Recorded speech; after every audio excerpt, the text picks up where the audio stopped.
امروز چندم بود؟ 50,000 50,000 مشهد سمت کوههای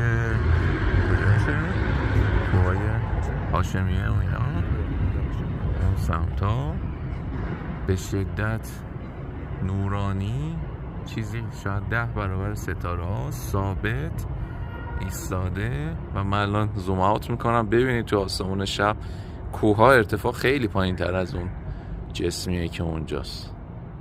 این نمیدونم واقعا الان چیه این. هیچ حرکت مطلقی هم نداره.